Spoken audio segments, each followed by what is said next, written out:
भी किया, जान में अज्ञान में जो भी किया। आज हमने गृहस्थ आश्रम की सर्वप्रथम सीढ़ी पर पैर रख दिया है। कौन सा? सर्वप्रथम। ये संसार सागर गृहस्थी आश्रम है, ये एक चढ़ाई है। अब इसके ऊपर हम चढ़ करके जा रहे हैं तो पहली सीढ़ी पे पैर रख रहे हैं। पहली पे अगर नहीं रखेंगे तो दूसरी पे नहीं रख पाएंगे।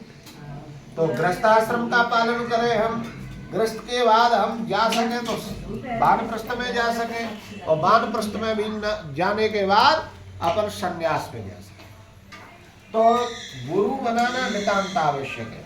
अब गुरु मंत्र को जपना, अपने पास जितना भी समय है उतने समय में अपने गुरु मंत्र का जाप करना चाहिए।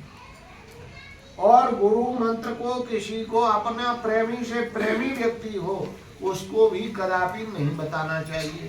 समझे राधे? गुरु मंत्र जो होता है वो गुप्त बाण होता है। वो बाण जब चलाया जा सकता है जब हमारे सभी बल थक गए हैं और कोई कार्य नहीं बन रहा है, तो गुरु मंत्र की जो शक्ति है उसके आगे भगवान को भी झुकना पड़ता है।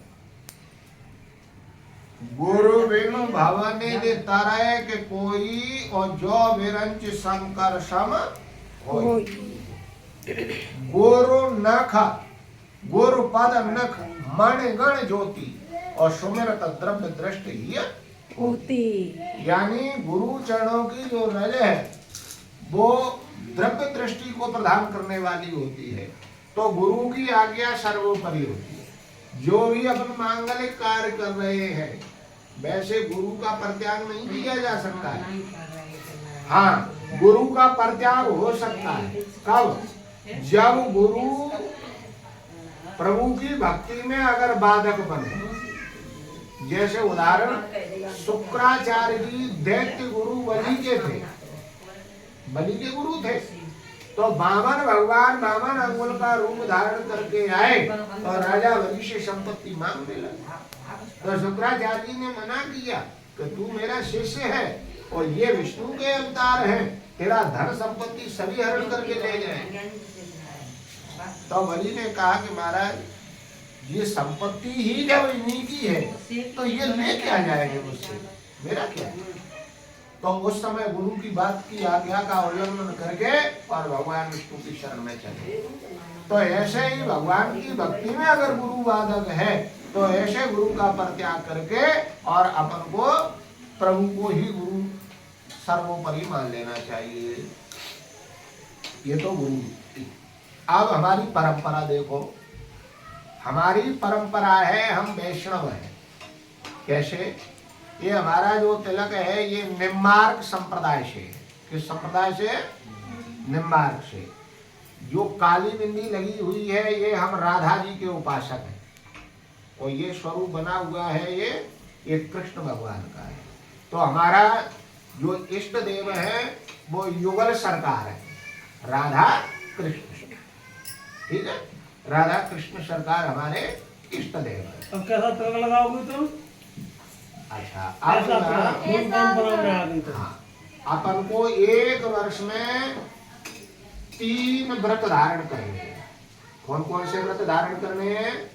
सर्वप्रथम जन्माष्टमी और राधाष्टमी, दोनों, जन्माष्टमी और राधाष्टमी, और भगवान भोलेनाथ की शिवरात्रि। ये 3 व्रत आपको धारण करने हैं। शिवरात्रि रहती है, जन्माष्टमी और राधाष्टमी नहीं रहती है। जन्माष्टमी और राधाष्टमी कब रहती है? 15 दिन का अंतर रहता 15 दिन का अंतर है होता है। राधा जन्म की। भादों के महीने पहले कृष्ण भगवान का हुआ फिर राधा मैया। ठीक है, ये 3 व्रत आपके हो गए। ठीक है, पूजा करने के बाद प्रसाद ग्रहण अपन कर सकते हैं। 3 व्रत का पालन करना। अच्छा, दूसरी बात यह है, एक यहाँ फल का त्याग किया जाता है, जो अपन को प्रिय फल हो। फल का त्याग क्यों करते हैं?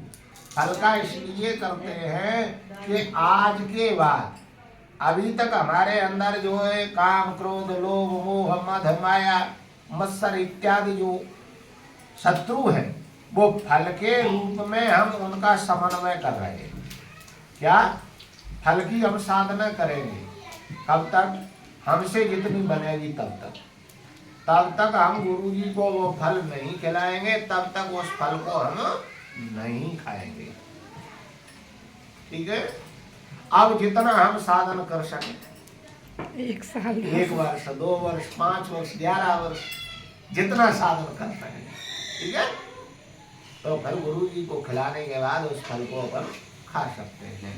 तो उसके लिए सबसे प्रिय फल जो कुछ हाँ, जो आपको अच्छा लगे, किसी को मत बताओ, अपने मन में धारण कर लो। ठीक है, अपने मन में धारण कर लो है।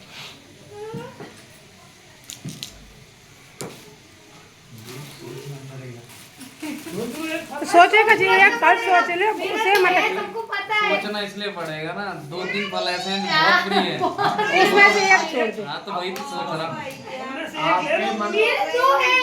आपके और मन दो में में दो। से एक मेरा बहुत ज्यादा। कौन सा तो बता दो ना उसको अभी। बता सकते हो, देखो फल बताने में कोई दिक्कत नहीं, मंत्र नहीं बताया।